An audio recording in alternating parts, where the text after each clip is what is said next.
नमस्कार दोस्तों आज फाइनेंस मिनिस्टर के द्वारा जो आर्थिक पैकेज की घोषणा की गई है उसके बारे में हम आपके सामने ये वीडियो लेकर के आए हैं। और इस वीडियो का उद्देश्य ये है कि अगर आप अपने कोई छोटे शहर में, छोटे गांव में कोई अपना नया बिजनेस इस्टेब्लिश करना चाह रहे हैं, कोई अपनी यूनिट वो इस्टेब्लिश करना चाह रहे हैं, तो आपको इस पैकेज से क्या बेनिफिट मिलेगा। इस वीडियो में हम कोई टेक्निकल लैंग्वेज का यूज़ नहीं कर रहे हैं। हमारा उद्देश्य यही है कि सरल भाषा में हम आपको बता सकें कि इस पैकेज के क्या मायने हैं और ये जो पैकेज मिला है ये आपके लिए किस तरीके से नया बिजनेस करने के लिए या अपने बिजनेस को बढ़ाने के लिए एक तरीके से वरदान साबित हो सकता है। दोस्तों, कल प्रधानमंत्री जी ने अपने संबोधन में कहा था कि कई बार चुनौतियों की वजह से नए अवसर पैदा होते हैं। हमारी कंट्री मास्क और पीपीई का उत्पादन इतना नहीं करती थी जितना आज कर रही है और कुछ देशों को हमने इन्हें एक्सपोर्ट भी किया है। तो दोस्तों, हमेशा हमें चुनौतियां जहां आती है वहां यह सोचना चाहिए कि चुनौतियां अपने साथ नए अवसर भी लेकर के आती है। दोस्तों, अगर आप अपना नया बिजनेस एस्टेब्लिश करना चाहते हैं तो इस आर्थिक पैकेज के बाद में आप में एक नए साहस का संचार अपने आप हो जाएगा, क्योंकि गवर्नमेंट 3 लाख करोड़ रुपए का कोलेटरल फ्री लोन देने जा रही है एमएसएमई सेक्टर को। मैं आपको हर चीज बताऊंगा दोस्तों, एमएसएमई सेक्टर क्या होता है, कोलेटरल फ्री क्या होता है, हर चीज बताऊंगा। दोस्तों, अक्सर जब हम बैंक में जाते हैं लोन के लिए तब बैंक वाला पूछता है कि भैया इस लोन के अगेंस्ट आप सिक्योरिटी के लिए क्या प्रॉपर्टी रखोगे, कोलेटरल सिक्योरिटी में क्या दोगे। अब नया जो यंग बंदा होता है, नया जो अभी जिसने ग्रेजुएशन किया है, नया बिजनेस करना चाह रहा है, उसके बाद में उसके खुद के नाम से तो कोई प्रॉपर्टी होती नहीं है। तो इन सब विषमताओं को समाप्त करने के लिए गवर्नमेंट ने एक स्कीम पहले लेकर के आई गवर्नमेंट कि अगर प्रोजेक्ट वायबल होता है तो बिजनेसमैन को अपना बिजनेस करने के लिए सीजीटी एमएसई के द्वारा गारंटी प्रदान की जाती है, गारंटी फी का भुगतान करने पर। यानी कि लोन ले रहे हैं हम और गारंटी दे रही है गवर्नमेंट। और यहां पर जो 3 लाख करोड़ रुपए जो एमएसएमई सेक्टर के लिए नए लोन्स दिए जाएंगे, इसमें तो गारंटी फीस भी नहीं ली जाएगी, कोलेटरल सिक्योरिटी भी नहीं, कोई गारंटी फीस भी नहीं है। अच्छा, दूसरी बात यह कि इस स्कीम की जो मेन बात यह है कि 4 साल के पीरियड के लिए यह दिया जाएगा, जिसमें 1 साल हमें प्रिंसिपल का पेमेंट नहीं करना है। पहले साल हमें प्रिंसिपल का, मूलधन का पेमेंट नहीं करना है, सिर्फ ब्याज का भुगतान होगा।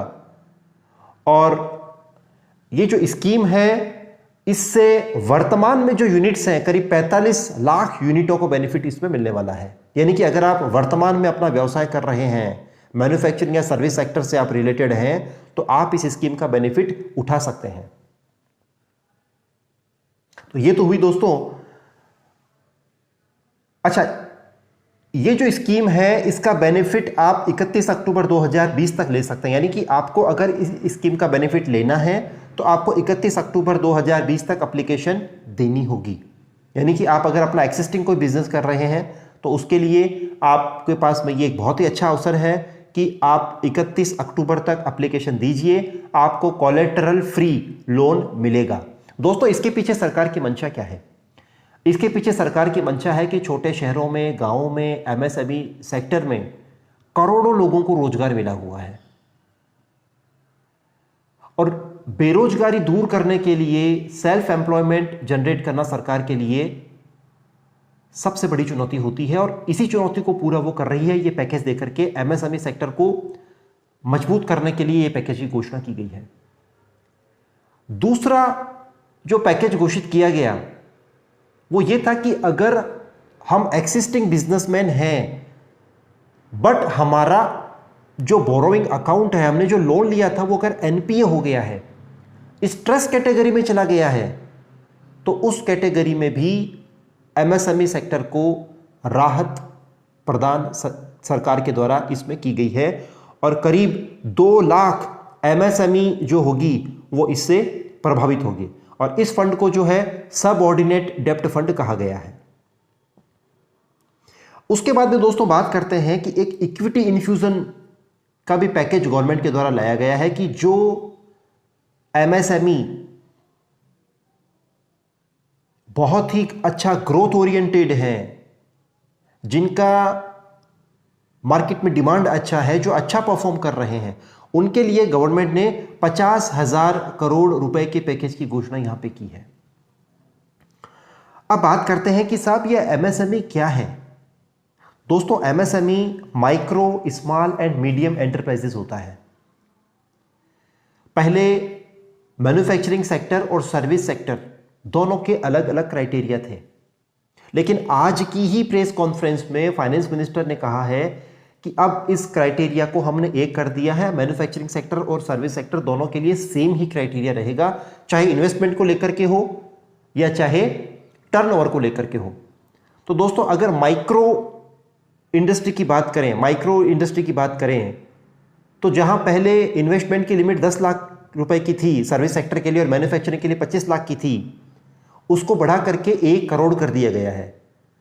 यानी कि माइक्रो यूनिट्स जो है उनमें चाहे मैन्युफैक्चरिंग सेक्टर है चाहे सर्विस सेक्टर है, इन्वेस्टमेंट जो है 1 करोड़ रुपए तक अगर है और उसका टर्नओवर अगर 5 करोड़ रुपए तक का है, तो उस परिस्थिति में वो माइक्रो इंडस्ट्री में कैटेगराइज होगी।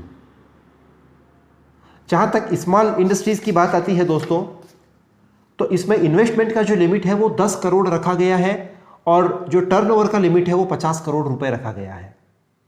और मीडियम एंटरप्राइजेस का बात करें तो इसमें अगर आपके इन्वेस्टमेंट 20 करोड़ हैं और आपका टर्नओवर अगर 100 करोड़ है तो आप इसमें फॉल करेंगे मीडियम में। दोस्तों, एक चैलेंजेस था, एक मानसिकता थी कि अगर मैं अपना टर्नओवर बढ़ा दूंगा, अगर मैं अपना बिजनेस को ज़्यादा ग्रोथ में लेके आ जाऊंगा तो मुझे एसएमई सेक्टर के बेनिफिट नहीं मिलेंगे। इसलिए लोग अपना जो स्किल था, अपना बिजनेस को बढ़ाने का जो स्किल था या बिजनेस बढ़ाने की इतनी उनकी इच्छा नहीं होती थी, क्योंकि वो ये जानते थे कि अगर हमने हमारे बिजनेस को बढ़ा दिया, टर्नओवर को हमने अगर इंक्रीज कर दिया, तो हमें वो बेनिफिट नहीं मिलेंगे जो अभी एमएसएमई सेक्टर को मिलते हैं। और इसीलिए चाहे इन्वेस्टमेंट की सीमा हो और टर्नओवर को भी है काफ़ी लिमिट बढ़ाया गया है यहाँ पर और इन्वेस्टमेंट की लिमिट को भी काफ़ी हद तक यहाँ पे इंक्रीज किया गया है। दोस्तों, एक महत्वपूर्ण बात यहाँ पे आज के इसमें पैकेज में की गई कि 200 करोड़ रुपए तक की जो गवर्नमेंट डिपार्टमेंट के जो प्रोक्यूरमेंट होंगे उसमें ग्लोबल टेंडर इनवाइट नहीं किए जाएंगे। यानी कि जो लोकल फर्म्स होगी उन्हीं को इनवाइट किया जाएगा और उन्हीं के बीच में बिडिंग होगी। तो ये एक बहुत बड़ी अपॉर्चुनिटी है दोस्तों।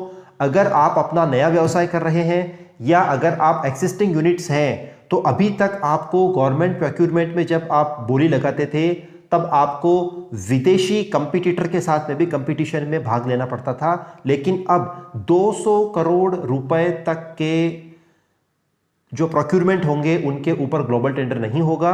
विदेशी जो बिडर्स हैं वो बोली नहीं लगा पाएंगे। यानी कि एक तरीके से जो आत्मनिर्भरता की बात सरकार के द्वारा की गई थी, कल प्रधानमंत्री जी के द्वारा की गई थी, लोकल फर्म्स को मोटिवेट करने के लिए जो बात कल की गई थी, उसको हम इस पैकेज में पूरा होते देख रहे हैं।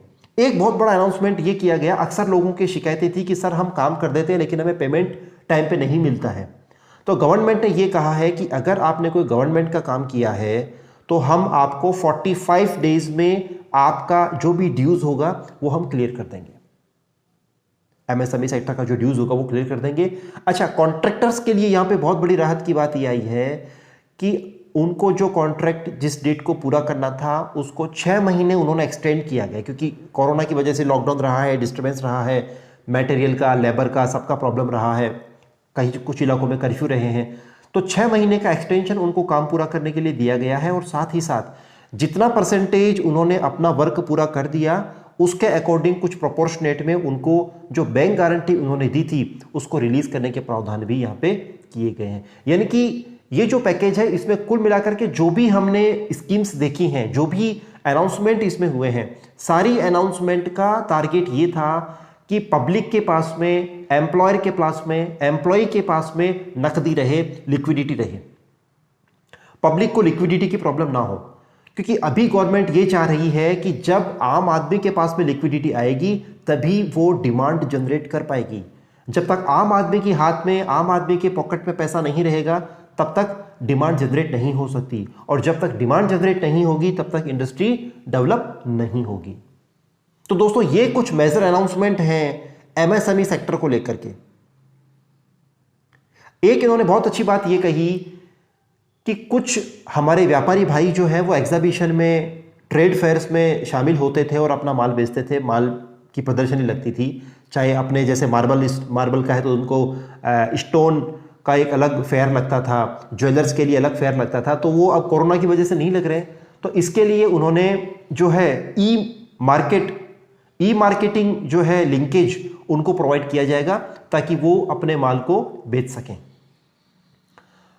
अब बात करते हैं सर इनकम टैक्स वगैरह में इसमें क्या राहत दी गई है। तो दोस्तों जो इनकम टैक्स की रिटर्न फाइलिंग की डेट 31 जुलाई 2020 थी उसको बढ़ा करके इन्होंने 30 नवंबर 2020 किया है, और टैक्स ऑडिट का जो डेट 30 सितंबर 2020 था उसको बढ़ा करके उन्होंने 31 अक्टूबर 2020 कर दिया है।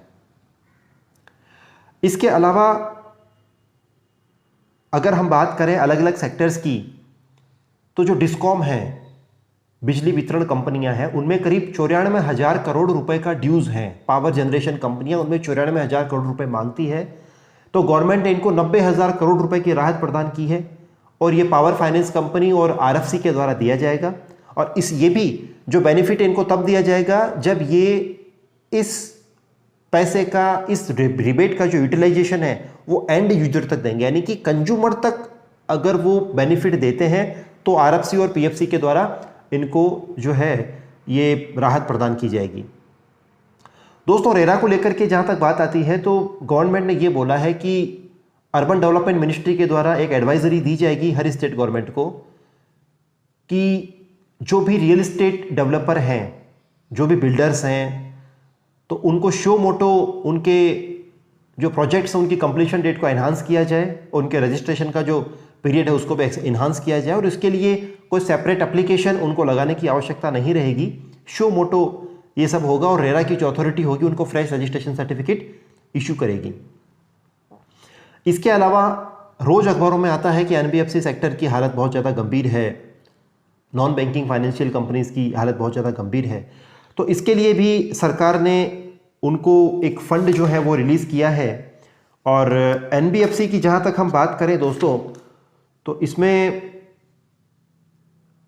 गवर्नमेंट के द्वारा लिक्विडिटी बढ़ाने के लिए ही एनबीएफसी को फंड दिया जा रहा है, और वहाँ जो फंड दिया जाएगा वो कुछ हद तक सीजीटीएमएससी के द्वारा कवर्ड रहेगा। टीडीएस की जहां तक बात आती है, टीडीएस में भी रिडक्शन किया गया है, 25% टीडीएस कम काटना पड़ेगा नॉन सैलरीड के केस में, यानी कि सैलरी के केस में जो टीडीएस था उसमें कोई राहत नहीं है।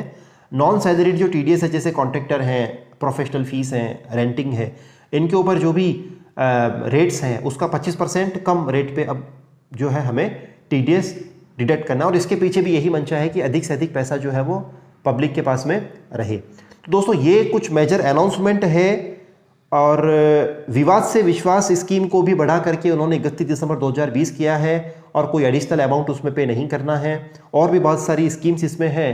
बट जो मेजर जो पॉइंट्स थे जो हमने आपसे डिस्कस किए हैं, और हम दोबारा आपसे ये कहना चाहेंगे कि बैंकों के द्वारा बहुत ही उदार शर्तों पर अब लोन जो है एमएसएमई सेक्टर को दिया जाएगा, क्योंकि गवर्नमेंट ने साफ इंस्ट्रक्ट किया है कि रूरल एरियाज में, सब अर्बन एरियाज में और अर्बन एरियाज में, तीनों में ही सेल्फ एम्प्लॉयमेंट को डेवलप करने के लिए और एम्प्लॉयमेंट को जो है अनएम्प्लॉयमेंट की जो प्रॉब्लम है उसको दूर करने के लिए ये एक आवश्यक कदम है सरकार का।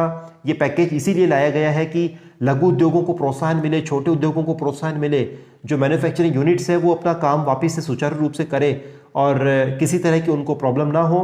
और भी समय समय पर विभिन्न तरह के पैकेज जो हैं वो गवर्नमेंट के द्वारा अनाउंसमेंट किए जाएंगे ज़रूरत के हिसाब से। दोस्तों वीडियो देखने के लिए धन्यवाद। जय हिंद, जय भारत।